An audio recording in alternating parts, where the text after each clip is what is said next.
The story takes place in Gotham City in 1981. Arthur Fleck, played by Joaquin Phoenix, is employed by a company called Ha-Ha's, where he performs as a hired clown. Despite struggling with intense personal depression, Arthur finds solace in making others laugh and bringing joy through his performances. During one of his advertising gigs, where he dances and holds a store sign, the sign is taken by a group of mischievous teenagers. This leads to a pursuit down an alley, where Arthur is violently attacked and beaten after the sign is smashed against his face. During this time, Gotham is plagued with issues of criminal activity, joblessness, and poverty. Arthur receives his medication and mental health support from a social worker.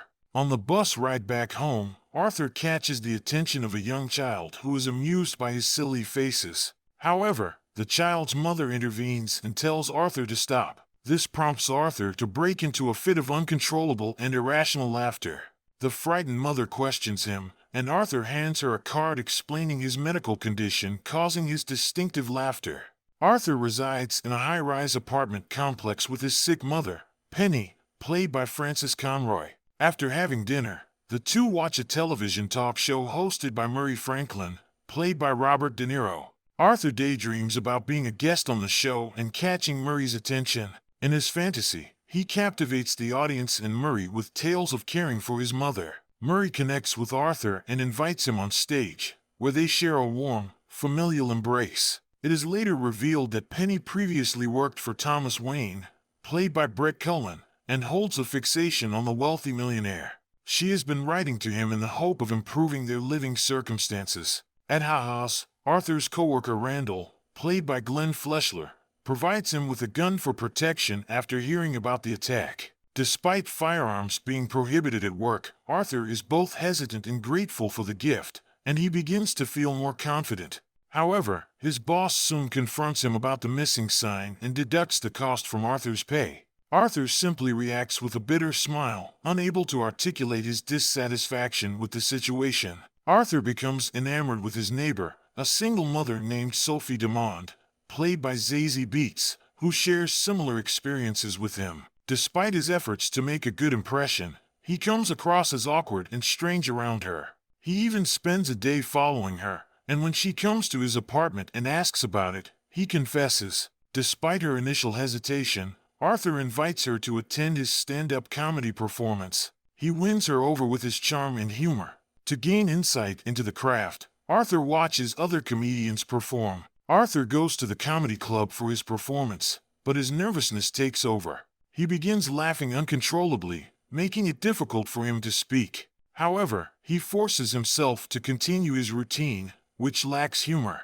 To Arthur's surprise, Sophie is in the audience and is the only person who finds his jokes funny. Her support provides the comfort he needs to continue his performance despite his inner turmoil and struggles. Arthur goes to a children's hospital to entertain the patients as a clown, but things take a turn for the worse when his gun falls out of his pocket. His boss scolds him for the incident and, when confronted by his coworker Randall, who lies and says that Arthur got the gun on his own, Arthur is fired on the spot. On the subway ride home, Arthur witnesses 3 young Wall Street employees, who are drunk and harassing a woman. When they notice Arthur laughing uncontrollably, they approach him and mock him. The situation escalates, and the men start to beat Arthur.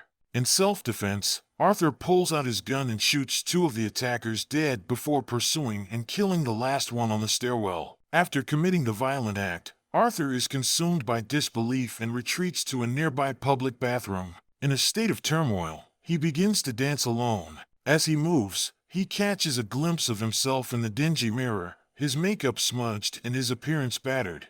Yet he begins to see himself as a powerful clown. Concealing the weapon, Arthur returns to his apartment building where he finally shares a kiss with Sophie. As word of the 3 murders spreads, opinions are divided, with some viewing it as a targeted attack against the wealthy and others endorsing the act. Thomas Wayne publicly denounces it and accuses the lower class of being clowns, a label they readily adopt. The following day, Arthur cleans out his locker at Ha-Ha's and confronts Randall for his betrayal and damaging the time clock machine. With a newfound sense of freedom and purpose, Arthur leaves the comedy club feeling energized. News reports show clown protesters causing chaos throughout the city and rallying against the privileged. Arthur realizes that he has accidentally sparked this movement and begins to recognize his own power, filling him with joy and excitement. Arthur discovers one of Penny's letters to Thomas, which implies that Arthur is Thomas's son. He travels to Wayne Manor and encounters a young Bruce Wayne,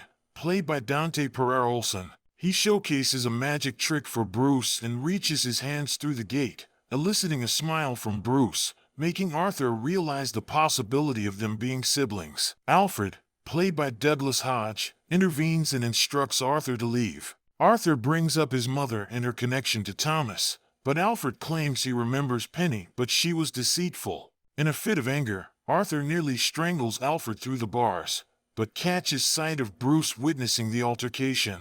Regaining control of himself, Arthur quickly departs the Wayne property. That night, Arthur attends a public art theater event where Thomas Wayne is in attendance. Disguising himself as an usher, he sneaks into the theater and tracks down Thomas in the men's room. Desperate for answers, Arthur brings up the possibility of Thomas being his father and mentions Penny, Thomas's former housekeeper. While Thomas recalls Penny, he denies any possibility of Arthur being his son and explains that Penny was delusional and that Arthur was adopted. Arthur is overwhelmed by these revelations, laughing uncontrollably in Thomas's face. Thomas, unsympathetic to Arthur's condition, becomes defensive and punches him before having him forcibly removed from the building. Upon returning home, Arthur is consumed by grief and slams his head against the refrigerator in a fit of depression and longing. The following day, Burke, played by Shea Wigham, and Garrity, played by Bill Camp, two police detectives, visited Arthur's apartment to question him in regards to the subway murders, as the suspect was reportedly wearing clown makeup, and they knew that Arthur had just been fired from his job. However, Arthur denied any involvement and managed to make the detectives leave. Soon after, Penny fell ill and was taken to the hospital. Arthur stayed by his mother's side, and while he was there, he saw that Murray's TV show was playing a clip from Arthur's stand-up routine. However, Arthur was deeply hurt to realize that Murray had only used it to mock him. Arthur is later contacted by a representative from Murray's show, inviting him to appear as a guest. Despite initial hesitation, Arthur agrees to the invitation. In preparation for the appearance, he watches other interviews on the comedy program and becomes convinced that the best way to make the audience laugh is to take his own life on live television. Desperate for concrete evidence, Arthur goes to Arkham Asylum and meets with a clerk named Carl, played by Brian Tyree Henry, who holds a file on Penny. When Carl denies Arthur access to the information, Arthur snatches the file and escapes to a secluded stairwell to read it. Upon reviewing the documents, Arthur discovers that Thomas was correct and Penny adopted him after he was found as a discarded infant. The papers reveal that Penny physically abused Arthur, tying him to a radiator and beating him along with her abusive partner.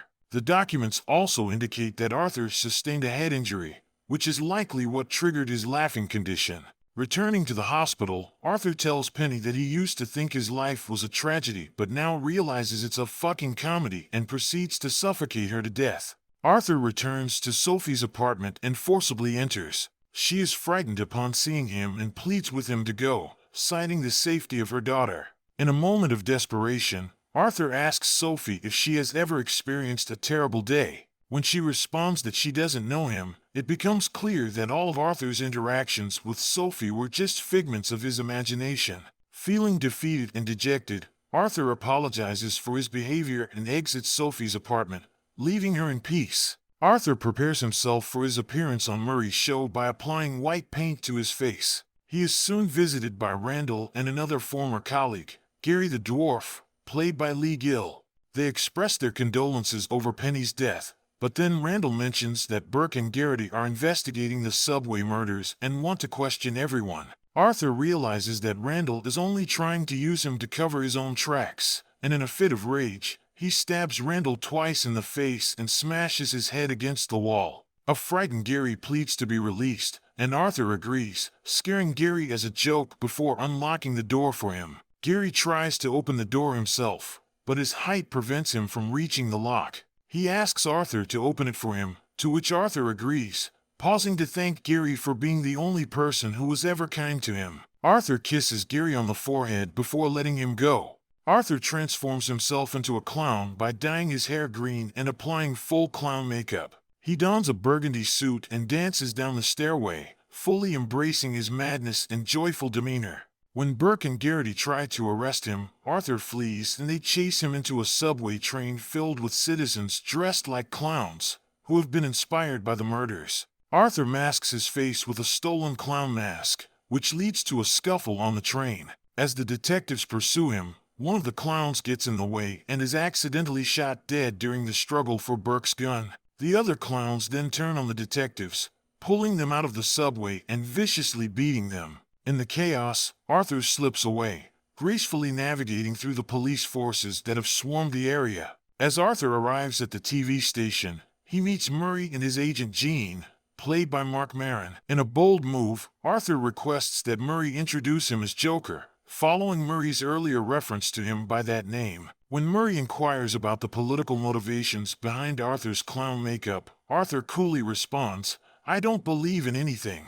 As Arthur waits in the wings, he catches a glimpse of Murray airing a clip of a struggling Arthur trying to tell a joke. This sudden exposure prompts a shift in Arthur's mindset, and he confidently strides out onto the stage to perform. Arthur takes to the stage as the show begins. He delivers a dark and unsettling joke that only he finds humorous, but the audience does not. This only strengthens Arthur's resolve, as he confesses to the subway murders. The audience and Murray grow increasingly angry with Arthur, who argues that society only cares about the victims because they were represented by Thomas Wayne, while people like Arthur are ignored and mistreated. As tensions rise, Arthur snaps and delivers another joke, which leads to Murray trying to shut him off and calling for the police. In a fit of rage, Arthur yells, "You get what you fucking deserve," before shooting Murray dead in front of everyone. The audience runs in terror as news of the murder quickly spreads, and for the first time in his life, Arthur laughs with genuine joy. After news of Arthur's murder on the Murray Franklin show spreads, Gotham is thrown into a state of chaos as citizens take to the streets, dressed as clowns. As the Wayne family leaves a movie theater, they find the city in turmoil. A clown follows them into an alley where Thomas, accompanied by his wife Martha, played by Carrie Louise Petrello, and son Bruce, is confronted. The clown repeats the same punchline that Arthur used on the show before pulling out a gun and shooting Thomas and Martha in front of Bruce. As Arthur is being transported by the police, he looks out the window and is filled with delight as he sees the city in a state of chaos and unrest. Suddenly, the ambulance transporting the clown-clad riders collides with the police car, killing the officers and freeing Arthur, who is injured and unconscious. When he awakens, he finds himself in the middle of a cheering mob of mobsters, all dressed in clown masks. They raise him up, hailing him as their hero, and Arthur is overjoyed to finally receive the recognition he has craved for so long. He dances to the applause of the crowd, before stopping and noticing that his nose is bleeding profusely. Grinning, he smears the blood across his upper lip, solidifying his new image as a godlike figure among the clowns. Later, Arthur finds himself locked up in Arkham Asylum. He chuckles to himself as he recalls the story of his rise to notoriety, including the moment when he envisioned a young Bruce Wayne witnessing his parents' murder in the alley. The realization that he has, in a sense, created his own nemesis in Bruce amuses Arthur to no end. When a new social worker, played by April Grace, enters his room, Arthur greets her with a request to tell her a joke, but warns her that she won't understand it. Minutes later, Arthur slips out of the room, leaving a trail of bloody footprints behind as the orderlies give chase.